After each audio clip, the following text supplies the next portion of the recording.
Hello friends, myself Amit Rai अपने इस YouTube channel MSc पर आप सभी दोस्तों का स्वागत करते हैं। फ्रेंड्स, आज की अपनी टॉपिक है टेंजेंट और सीकेंट यानी स्पर्श रेखा और छेदक रेखा और उनसे रिलेटेड जितने भी थ्योरम है सबको आज मिल करके हम लोग समझने का प्रयास करते हैं। तो बढ़ते हैं अपनी टॉपिक की तरफ। आज की पहली टॉपिक इसमें है टेंजेंट। तो सबसे पहला क्वेश्चन फ्रेंड्स यही उठेगा कि what is tangent? A line meeting a circle only in one points is called tangent to the circle at that point. यानी किसी वृत्त के एक बिंदु से ओनली एंड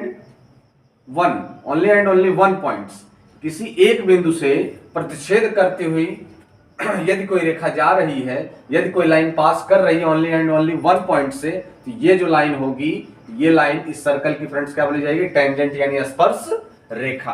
और बढ़ते हैं इसके कुछ number of tangent to a circle. किसी एक वृत्त पर कितनी स्पर्श रेखाएं खींची जा सकती हैं अगर पॉइंट्स अलग अलग पोजीशन पे हो, रीजन में हो तो। जैसे फॉर एग्जांपल पहला है अपना, there is no tangent passing through a point lying inside the circle. यानी यदि कोई बिंदु वृत्त के अंदर है तो इस पॉइंट से हम उस सर्कल पे टेंजेंट ड्रा नहीं कर सकते। यानी अगर कोई बिंदु वृत्त के अंदर है तो उससे स्पर्श रेखा नहीं खींची जा सकती। यहां से लाइन खींचेंगे तो इसको किसी न किसी पॉइंट पे इंटरसेक्ट कर देगी तो वो छेदक रेखा बन जाएगी। वो आगे पढ़ेंगे, अभी सेकंड लाइन हो जाएगी। और सेकंड पॉइंट इसका friends, there is one and only one tangent passing through a points lying on a circle. यानी किसी वृत्त के एक बिंदु से केवल और केवल एक स्पर्श रेखा खींची जा सकती है यदि वो बिंदु कहां है? Point lying on a circle. Lying on a circle, ये कहां लाई करे? सर्कल पे। कहां रहे वो बिंदु? वृत्त के ऊपर, वृत्त पर रहे। तो यदि कोई बिंदु वृत्त पर है तो उससे केवल और केवल एक स्पर्श रेखा ड्रा की जा सकती है। One and only one tangent passing through a point lying on a circle. अगर कोई पॉइंट सर्कल पे है, सर्कल के ऊपर लाई कर रहा है, सर्कल पे ही है, तो वहां से केवल one and only one tangent passing through. Third point अपना फ्रेंड क्या है? There are exactly two tangent through a point lying outside a circle. किसी वृत्त के ऊपर दो स्पर्श रेखाएं खींची जा सकती हैं। किसी बिंदु से दो स्पर्श रेखाएं वृत्त के ऊपर खींची जा सकती हैं यदि वो बिंदु कहां हो? आउटसाइड द सर्कल, वृत्त के बाहर हो। तो फ्रेंड्स, तीन पोजीशन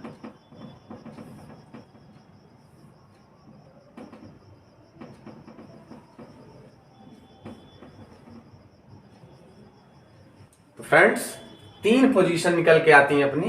एक इनसाइड द सर्कल, अगर वो बिंदु वृत्त के अंदर है तो वहां से कोई टेंजेंट ड्रा ही नहीं होगी, स्पर्श रेखा खींची नहीं जा सकती। अगर वो पॉइंट्स कहां हो?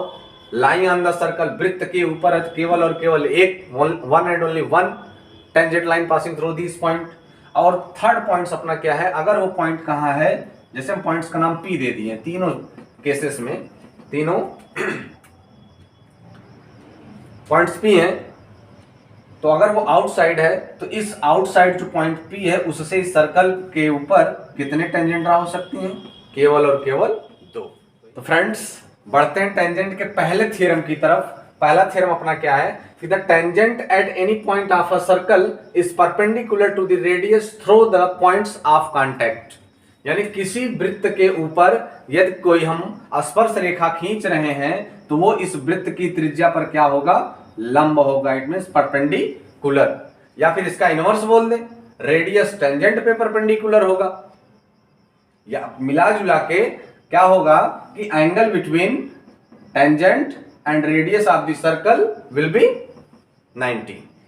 स्पर्श रेखा और वृत्त की उस त्रिज्या के मध्य बनने वाला जो कोण होगा वो कितना होगा? एक समकोण होगा, यानी 90 डिग्री होगा। तो एक क्वेश्चन इसी पे हम देख लेते हैं। इसमें देखिए ओपी दे रखा है 10 सेंटीमीटर और टीपी दे रखा है 8 सेंटीमीटर। अपने को कह रहा है कि find the radius of the circle, इस वृत्त की त्रिज्या ज्ञात कीजिए। तो तुरंत हम क्या जानते हैं? ये टीपी क्या है? टीपी इज अ टेंजेंट यानी स्पर्श रेखा है, ये यहां से यहां तक, और ये स्पर्श रेखा, ये वृत्त की क्या है? त्रिज्या यानी रेडियस ऑफ द सर्कल। और टेंजेंट और रेडियस ऑफ द सर्कल यानी स्पर्श रेखा और त्रिज्या के मध्य बनने वाला कोण अभी हम लोग यहाँ पढ़ के आ रहे हैं, कितना होता है? 90। तो ये तुरंत हम क्या कहेंगे? 90। और इट मीन्स ये जो triangle OTP triangle OTP is a right angle triangle. In triangle OTP, अगर किसी ट्रायंगल के अंदर 90 डिग्री का एंगल बन रहा है तो जो ट्रायंगल होगा वो राइट एंगल ट्रायंगल होगा, समकोण त्रिभुज होगा। और जहां पर 90 डिग्री बनता है उसके जस्ट सामने वाली साइड क्या होती है, हाइपोटेनियस। 90 अंश के सामने भुजा क्या बोली जाएगी, कर्ण। By using the Pythagoras theorem, hypotenuse का square is equals to perpendicular का स्क्वायर प्लस बेस का स्क्वायर, यानी कर्ण का स्क्वायर बराबर लंब का स्क्वायर प्लस बेस कितना बनेगा अपना, यानी आधार OT का स्क्वायर। अब OP देख लीजिए कितना है 10, और 10 का यहाँ स्क्वायर कर लेंगे फट से, और TP कितना है 8, तो 8 का स्क्वायर प्लस OT यही अपना क्या होगा, रेडियस ऑफ दी सर्कल, जिसको मार्क से डिनोट कर दे रहे हैं। तो 10 का स्क्वायर कितना हो जाएगा 100 इक्वल्स टू ये 64 प्लस R का स्क्वायर, इधर प्लस 64 इधर आएगा माइनस 64, तो 100 माइनस 64 इक्वल्स टू 36। अगर इधर R स्क्वायर इक्वल्स टू 36 है तो R equals to under root 36, और अंडर रूट 36 की वैल्यू तो बचपन से पढ़ते हुए आ रहे हैं 6 सेंटीमीटर। अंडर रूट 36 यानी कर्णिम 36 का मान 6। तो ये जो सर्कल है उसकी रेडियस कितनी आ गई 6। यही इस थ्योरम के यूजेस हैं, अनुप्रयोग है। जब हम थ्योरम जानते रहेंगे, अगर हमको ये नहीं पता होता कि यहाँ 90 अंश का कोण बनता है तो ये पाइथागोरस थ्योरम यानी पाइथागोरस प्रमेय लगा पाते, नहीं लगा पाते। तो फाइनली इस वृत्त की जो त्रिज्या कितनी सेंटीमीटर, 6 सेंटीमीटर आ गई है। तो फ्रेंड्स, टेंजेंट का अपना दूसरा थ्योरम क्या कहता है कि the length of the tangent drawn from an external point to a circle are equal. किसी भी वृत्त के बाह्य बिंदु से उसके ऊपर खींची गई स्पर्श रेखाओं की लंबाइयां आपस में क्या होती हैं, बराबर होती हैं। और हमने पढ़ रखा है कि एक्सटर्नल पॉइंट से केवल और केवल 2 टेंजेंट ड्रा हो सकती है ना। तो कहने का मतलब क्या है कि ये दोनों आपस में क्या होंगी, आर इक्वल। इट मींस पहला क्या है AP और दूसरा क्या है AQ। तो हम यहां लिख सकते हैं friends, according to theorem AP is equals to AQ। और फ्रेंड्स कुछ इसके हम पॉइंट्स लिखे हैं, देख लीजिए इसमें क्या कह रहा है। अगर किसी सर्कल के बाह्य बिंदु से, बाहरी बिंदु से, एक्सटर्नल पॉइंट से उसके ऊपर टेंजेंट ड्रा होती हैं तो कौन कौन सी कंडीशंस और इसमें अप्लाई हो सकती हैं। कंडीशन क्या रहेगी, जस्ट अपना थ्योरम ही है, क्या है, the tangent are equal in the length. जो टेंजेंट होंगी उनकी लेंथ आपस में क्या होंगी सर, इक्वल होंगी। सेकंड क्या कहता है, the tangent subtends equal angles, बराबर कोण आंतरित करेंगी, कहां, eight the centre of the circle. ये जो टेंजेंट हैं वो सेंटर पे इक्वल एंगल सबटेंड करेंगी, ऐसा इनका कहना है। तो इसका रीजन भी हम दे सकते हैं कि जब ये टेंजेंट की लेंथ आपस में इक्वल है तो हम जानते हैं कि equal sides subtend the equal angle. बराबर भुजाएं यानी समान भुजाएं समान कोण अंतरित करती हैं। इस भुजा का सम्मुख कोण ये बनेगा और इस भुजा का सम्मुख कोण यानी अपोजिट एंगल्स ये बनेगा। और थर्ड पॉइंट अपना क्या कहता है सर, द टेंजेंट आर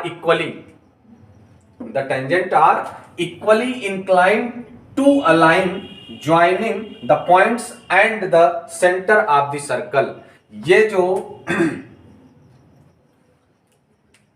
जो टेंजेंट है वो इक्वली इंक्लाइन होती है। इंक्लाइन यानी झुकी हुई होती हैं।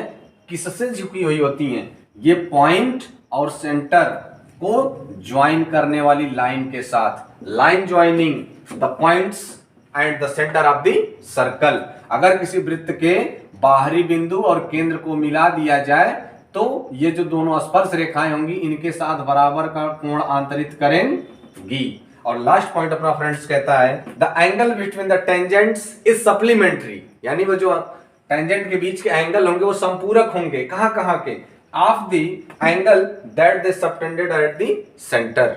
यानी अगर किसी वृत्त के ऊपर बाह्य बिंदु से स्पर्श रेखाएं खींची गई हैं तो स्पर्श रेखाओं के बीच में बनने वाला कोण और केंद्र पर बनने वाला कोण, ये दोनों एक दूसरे के क्या होंगे, ये दोनों एंगल्स कैसे होंगे, सप्लीमेंट्री टू ईच अदर, यानी दोनों कोण एक दूसरे के समपूरक होते हैं। तो आते थोड़ा सा एक फॉर एग्जांपल के रूप में ले लेते हैं इसको, एक दूसरे के समपूरक होते हैं। तो एक एग्जांपल देख लेते हैं फ्रेंड्स, क्या कह रहा है सर। चलिए इसमें देखिए km कितना दे रखा है 13, और एल एम कितना दे रखा है 5। हमसे कह रहा है फाइंड द वैल्यू ऑफ के L, find the value of के एल। तो के एल सबसे पहले किस ट्रायंगल में आ रहा है सर जी, इस ट्रायंगल में आ रहा है। उस ट्रायंगल का नाम वहां कुछ होगा, एड्रेस पहले दे दे। तो हम लिखेंगे इन ट्रायंगल के एल एम, इन ट्रायंगल यानी किस त्रिभुज में के एल एम में। उसमें क्या करने वाले सर, पहले ये बताइए क्या चीज है, टेंजेंट एंड रेडियस। ये रेडियस ही है ना सर, रेडियस ही है, रेडियस और टेंजेंट इन दोनों बीच में कितना डिग्री एंगल सेपरेट होता था, कितने अंश का कोण बनता था, नहीं 90 डिग्री। और 90 डिग्री के जस्ट अपोजिट जो साइड होती थी वो क्या बोली जाती थी, हाइपोटेनस। यानी 90 अंश के सामने वाली भुजा कर्ण बोली जाती थी। यदि अपना कर्ण यानी हाइपोटेनियस 13 है तो हम लिखेंगे तुरंत 13 का स्क्वायर, 13 का स्क्वायर। अगर इसको हम बेस कर रहे हैं तो इक्वल्स टू बेस का स्क्वायर और प्लस ये क्या बन जाएगा सर, परपेंडिकुलर। परपेंडिकुलर अपना कितना है के एल। अब इधर इसका हो जाएगा 169, कलर चेंज कर लेते हैं, और ये 5 का स्क्वायर हो जाएगा 25 प्लस के एल का स्क्वायर। इधर प्लस 25 इधर ट्रांसफर करेंगे तो माइनस, और 169 से 25 माइनस करेंगे तो कितना आ जाएगा, जल्दी 144, 144। तो जब यहां से के एल फाइंड किया जाएगा तो अंडर रूट 144, और अंडर रूट 144 यानी करनी में 144 का मान 12। तो ये कितना आ जाएगा सर 12। अब हमसे पहले ये आप बताइए कि हमको के एल जब हमारा 12 आ चुका है तो के एन भी कितना होगा, के एन भी कितना होगा। हम यहां पर काहे लिए पढ़े थ्योरम इक्वल, तो बिना सॉल्व किए अगर एक को सॉल्व किए 12 आया तो दूसरा ऑटोमेटिक डायरेक्ट हम क्या लिखेंगे, according to theorem tangent of K N equals to 12। उसकी भी लंबाई कितनी होगी, 12 ही होगी।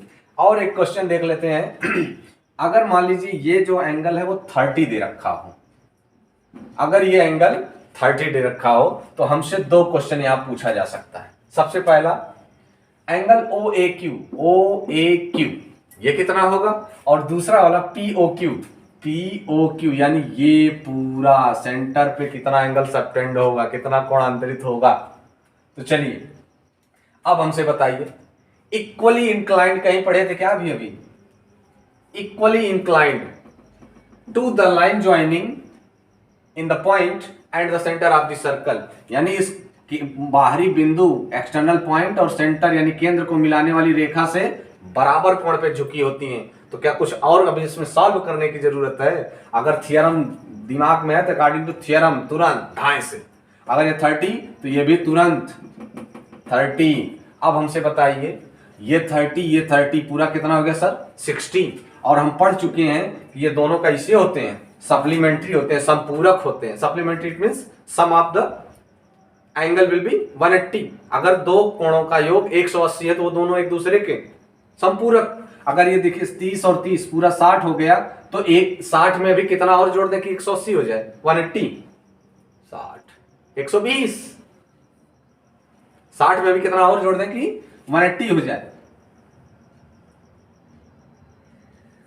30 और 30 60 हुआ, तो 60 में कितना और ऐड करेंगे कभी 180 आए, यानी 60 में कितना जोड़े कि 180 आ जाए। तो 60 प्लस 120 बराबर 180, यानी हम यहां लिख सकते हैं 60 प्लस हम लेट कर लिए भाई साहब x, हम इसको कहते हैं 60 ऐड हो गया और इसको हम लेट कर लिए सर जी x। अगर इधर प्लस 60 उधर जाएगा माइनस 60 तो 180 माइनस का 60 equals to x equal to 120, यानी angle subtended at the centre equals to 120। अगर यहाँ 30 बना तो ऑटोमेटिक 30 होगा, काहे कि बराबर कोण पे झुकी होती है, इक्वली इंक्लाइंड होती हैं।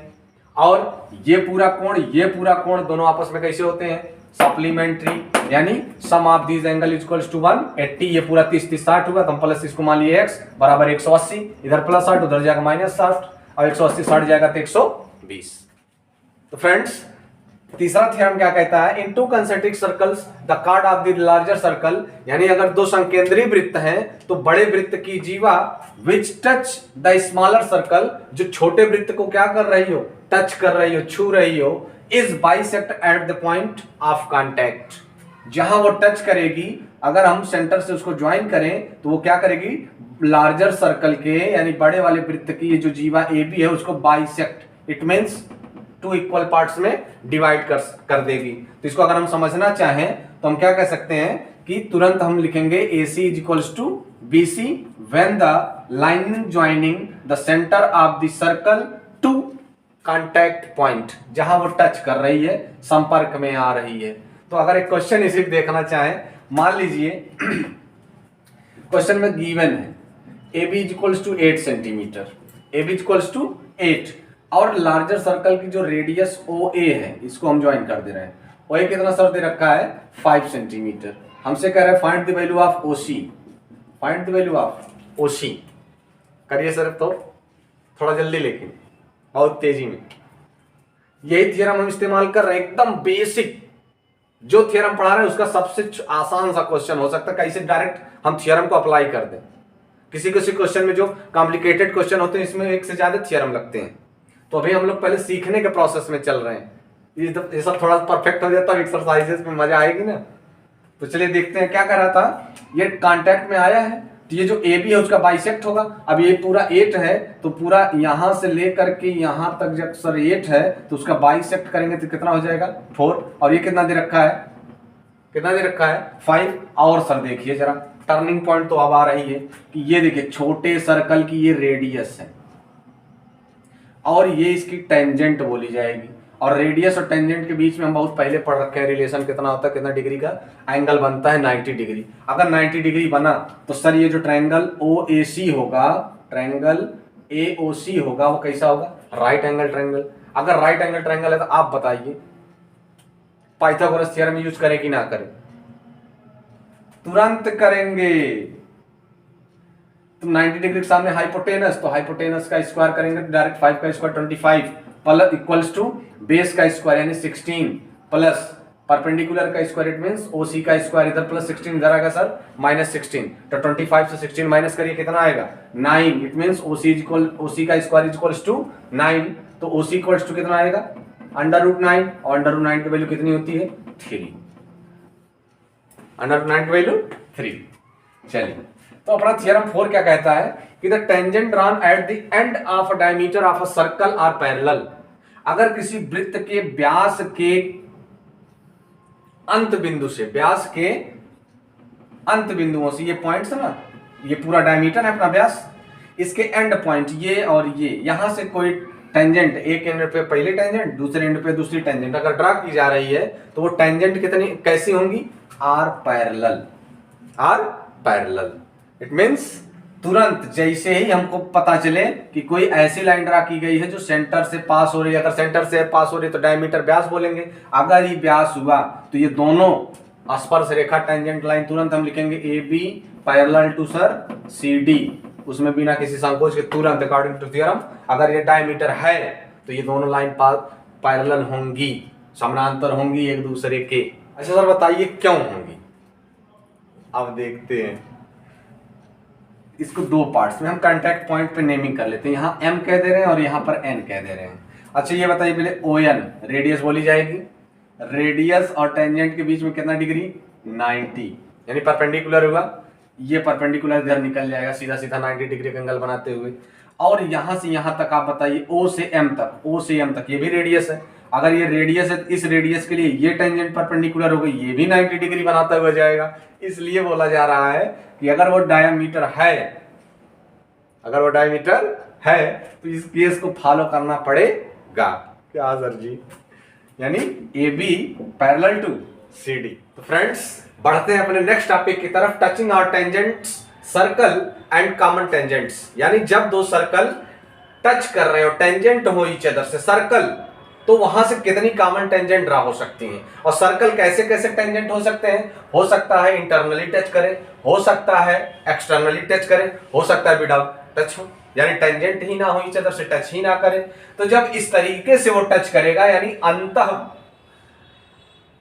स्पर्शी, अंदर से टच हो, एक सर्कल के अंदर दूसरा सर्कल है और अंदर से टच कर रहा हो यानी इंटरनली, तो ये जो लाइन होगी उसको हम बोलेंगे टेंजेंट लाइन। कैसी? Internally tangent. और जब ये एक्सटर्नली टच कर रहा हो तो एक टेंजेंट यहां यहां से ड्रा होगी, एक टेंजेंट यहां से ड्रा होगी, और एक टेंजेंट ये इसका कॉमन पॉइंट जहां टच कर रहे थे, और ये एक्सटर्नली टच कर रहे हैं, तो यहाँ का जो टेंजेंट बनेगा उसको बोलेंगे हम एक्सटर्नली टेंजेंट, और यहाँ कोई टेंजेंट ड्रा ही नहीं होगी। तो उन्हीं को हमने 3 पॉइंट्स में लिख लिए हैं, इन्हीं तीनों पॉइंट्स को। इसको ये अपना पॉइंट फर्स्ट है, ये अपना पॉइंट सेकंड है, और ये अपना पॉइंट थर्ड है। तो देख लीजिए क्या कह रहा है, if the circle are internally tangent, यानी यदि दो वृत्त एक दूसरे को इंटरनली अंतः स्पर्श करेंगे, टेंजेंट होंगे, देन तब क्या होगा, there is just one line tangent to the both of them, तब इन दोनों सर्कल पे, इन दोनों वृत्तों पे केवल और केवल एक टेंजेंट ड्रा हो सकती है। और सेकंड पॉइंट क्या कह रहा है इस फिगर के लिए, कह रहा है if the circles are externally tangent, यानी यदि दो वृत्त एक दूसरे को बाह्यतः स्पर्श कर रहे हैं, बाहर से एक्सटर्नली, देन तब क्या होगा, there are 3 lines tangent to both circle, तब इन दोनों वृत्तों पर, सर्कलों पर 3 टेंजेंट ड्रा हो सकती है, 3, एक इधर से, एक इधर से, और एक इधर से। और थर्ड पॉइंट क्या कहता है तीसरे फिगर के लिए, if the circle is contained in the interior of another, यानी यदि एक वृत्त के अंदर दूसरा वृत्त है, सर्कल है, देन केवल उसके अंदर है, इंटरनली है, टच नहीं हो रहा है, टेंजेंट नहीं है वो दोनों ईच अदर से, कौन, सर्कल टच नहीं कर रहे हैं, then there is no line that is tangent to both circles, यदि सर्कल्स ऐसे हैं कि एक सर्कल दूसरे के इंटीरियर में है, अंदर में है, लेकिन स्पर्श नहीं कर रहा, टच नहीं कर रहा है, तो उस केसेस में बोथ सर्कल्स पे कोई भी टेंजेंट लाइन ड्रा नहीं हो सकती। 2 टाइप्स और हैं कि दो सर्कल जो कि इंटरसेक्ट करें और ना करें, तो फाइनली कितने टेंजेंट ड्रा होंगी और वो कितने टाइप की होंगी। तो मुख्यतः 2 प्रकार की होती हैं, एक एक्सटीरियर कॉमन टेंजेंट यानी अनुस्पर्शी, और दूसरा होता है इंटीरियर कॉमन टेंजेंट यानी तिर्यक स्पर्शी। तो पहले देख लेते हैं क्या होती है ये। If a line is tangent to each of 2 circles, it is called a common tangent of 2 circles. ऐसी स्पर्श रेखा हो, ऐसी टेंजेंट लाइन हो जो बोथ सर्कल पे हो, यानी दोनों के लिए कॉमन लाइन हो, तो उसी को हम कॉमन टेंजेंट बोलते हैं। और इसमें 2 टाइप होता है, it is called an exterior या direct common tangent, direct common tangent भी बोलते हैं, या फिर एक्सटीरियर। ये point, if the circles lie on the same side, किसी भी सर्कल के सेम साइड, या तो ऊपर हो या तो नीचे हो, अगर ऐसी कोई टेंजेंट आ रही है और 2 पे है तो दोनों के लिए एक ही है, तो उसको बोलेंगे कॉमन। अगर वो एक ही side, lie on the same side, चाहे ऊपर हो चाहे नीचे हो, तो उसको क्या बोलेंगे, एक्सटीरियर कॉमन टेंजेंट यानी अनुस्पर्शी रेखा।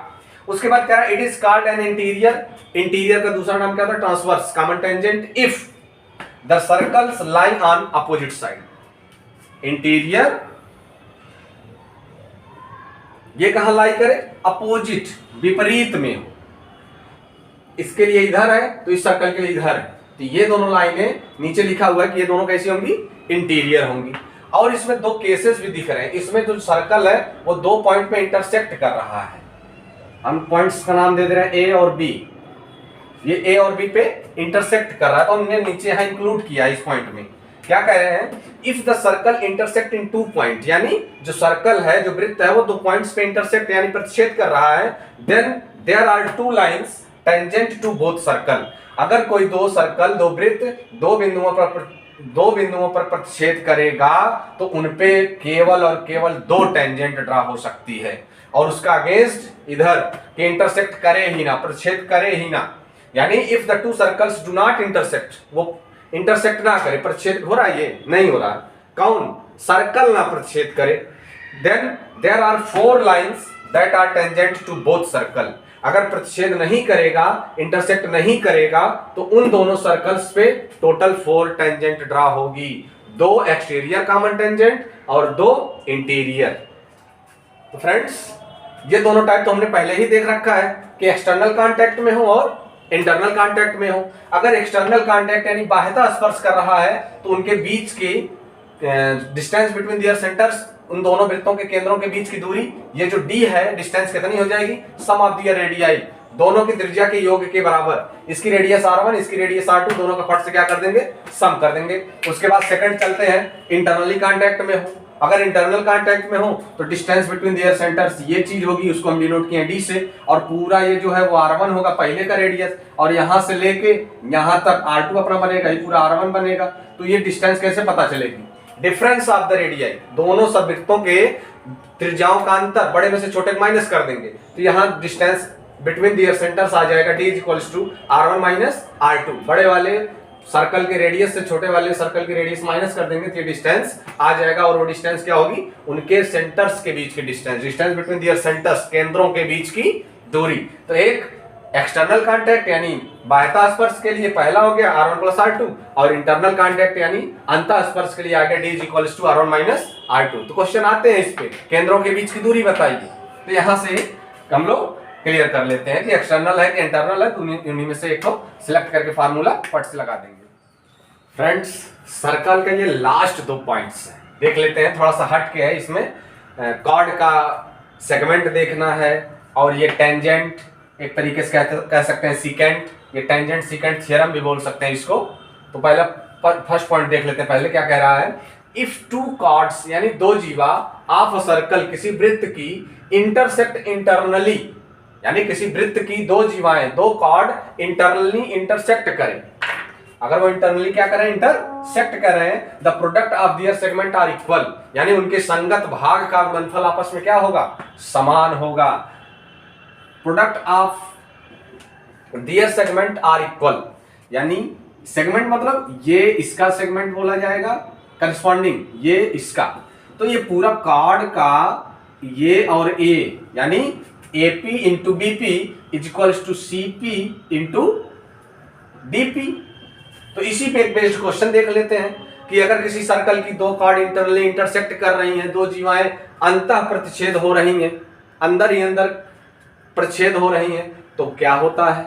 उनके संगत भागों का गुणनफल समान होता है। Product of their segment will be also equal. तो देखिए क्या कह रहा है? CP इक्वल्स टू 6, ये 6 दे दिया, DP इक्वल्स टू 3, ये 3 दे दिया, एंड AP इक्वल्स टू 1, ये 1 दे दिया। हमसे कह रहा find the value of BP, क्या नहीं कर लेंगे? यानी तुरंत कहेंगे एक कॉर्ड क्या है? CD है, इसके करस्पॉन्डिंग इसके जो सेगमेंट निकले हैं वो CP इंटू CD, तो यहाँ लिखेंगे CP into CD equals to किसके बराबर होंगे? AP into BP, AP into BP corresponding their segments. तो यहाँ CP कितना दे रखा है? CP 6 है इंटू CD कितना दे रखा है? 3 है इक्वल्स टू AP 1 दे रखा है। यहां से भी देख सकते हैं, अगर फिगर में साफ नहीं दिख रहा है तो BP कितना है, इसको हम लेट कर लेते हैं फ्रेंड्स x। तो 6 3 जा 18, और यहाँ x का 1 में मल्टीप्लाई होगा नहीं, तो इधर डिवाइड करते हैं, 1 से डिवाइड मतलब नथिंग, भाग देने मतलब कुछ नहीं, तो बट इक्वल्स टू क्या हो जाएगा? x। इट मींस ये जो BP है वो अपना कितना होगा? 18 होगा। तभी इनके सेगमेंट का प्रोडक्ट हमेशा इक्वल आएगा। 6 3 का 18, 18 कम 18, 6 3 जा 18, 18 1 जा 18। लास्ट पॉइंट क्या कह रहा है देख लेते हैं। If a cord and tangent intersect externally, यानी किसी वृत्त के अंदर उसकी जीवा और उसकी स्पर्श रेखा बाह्यता प्रतिच्छेद हो रहे हैं, एक्सटर्नली इंटरसेक्ट हो रही हैं, then the product of the length of segment of the chord, यानी जो कॉर्ड के 2 भाग निकल रहे हैं, एक ये और एक ये पूरा, यानी AP and BP intersecting point से लिया जाएगा, है ना। कॉर्ड इज इक्वल्स टू, वो किसके बराबर होंगे? Square of the length of the tangent, इस टेंजेंट के स्क्वायर के बराबर होंगे। कहां से? From the point of contact to the point of intersection, जहां वो कॉन्टैक्ट कर रहे हैं, यानी ये P से देख रहे हैं, पहला कॉन्टैक्ट पॉइंट संपर्क बिंदु B है, तो हम निकाल लेंगे यहाँ से PB, और दूसरा contact point from the intersection point, intersecting point प्रच्छेद बिंदु से ही दूरी लेनी है, यानी एक बार AP और एक बार BP, इन दोनों का product square of the tangent, tangent के स्क्वायर के बराबर। तो यहाँ टेंजेंट अपना क्या सर जी? TP या PT जो भी कह ले, तो इसका स्क्वायर इट मींस PT का square equals to their product, it means AP and BP। Question में देख लेते हैं, थोड़ा सा हो सकता है कुछ और क्लियर हो जाए ज्यादा। चलिए, इसमें ये AB क्या है? टेंजेंट है। अच्छा, ये क्या है? कॉर्ड है, और इसको हम प्रोड्यूस किए तो आगे चल के एक्सटर्नली वो क्या कर दिया? इंटरसेक्ट कर दिया, बाह्यता प्रतिच्छेद कर दिया। तो अकॉर्डिंग टू थ्योरम क्या कहता है theorem? From the intersecting point two the contact point, यानी एक बार BC लेंगे, BC इंटू BD, यही कह रहा है ना, इंटरसेक्टिंग पॉइंट से कांटेक्ट, यहां जो सर्कल पे कांटेक्ट हो रहा है, यानी प्रतिच्छेद बिंदु से लेकर के कहां तक, जहां वृत्त पे वो टच कर रही है वो। तो एक बार B से D, उसके बाद B से C, तो हमने ले लिया BC इंटू BD। इनका प्रोडक्ट टेंजेंट के स्क्वायर के बराबर होता था। टेंजेंट की लेंथ देनी थी, हमने सर्कुलेट कर लिया x, उसका स्क्वायर इधर हो जाएगा क्या अपना x का स्क्वायर। तो यहां पहले लिख लेते हैं AB का स्क्वायर। अब BC की वैल्यू जरा बोल दीजिए, BC की वैल्यू यहां से यहां तक 9, यहां से यहां तक 7, तो 9 और 7 16 हो जाएगा। इंटू BD ऑलरेडी 9 दे रखा है, क्लियर। और AB को हमने लेट किया है x, तो टेंजेंट है वो, और उसके स्क्वायर के बराबर होता था उनका प्रोडक्ट। तो यहाँ कितना हो जाएगा 16 9 जा, टेबल भी याद ही करना पड़ेगा लगता है। x square equals to 144। इधर से जब अपने को x बोलेगा फाइंड करने के लिए, तो अंडर रूट 144, और अंडर रूट 144 की वैल्यू सर जी कितनी होती है? 12 होती है। तो यही है थ्योरम के कुछ यूजेस। और हमने सर्कल के first part, second part, third part, इन तीनों में जितने भी थ्योरम हैं, चाहे वो सर्कल का ही खाली हो, चाहे कॉर्ड से रिलेटेड हो, चाहे टेंजेंट का हो, चाहे सीकेंट का हो, चाहे वो एक्सटर्नली कॉमन टेंजेंट हो, चाहे वो इंटरनली कॉमन टेंजेंट हो, यानी डायरेक्ट और ट्रांसवर्स, तो जितने भी थ्योरम है सर, अगर किसी को भी किसी थ्योरम का डेरिवेशन चाहिए, यानी निगमन कि ये फार्मूला कैसे आया, जो थ्योरम कह रहा था वो कैसे हमको प्रूफ करके दिखाइए, तो किसी भी थ्योरम का अगर आपको डेरिवेशन चाहिए तो आप कमेंट सेक्शन में जाके कमेंट करें और थ्योरम का नाम लिखें, कौन सा थ्योरम है, टॉपिक लिख सकते हैं तो और अच्छी बात है। हम पूरा प्रयास करेंगे कि आपका वो जो डेरिवेशन का डिमांड है हम उसको पूरा कर सकें। धन्यवाद, जय हिंद।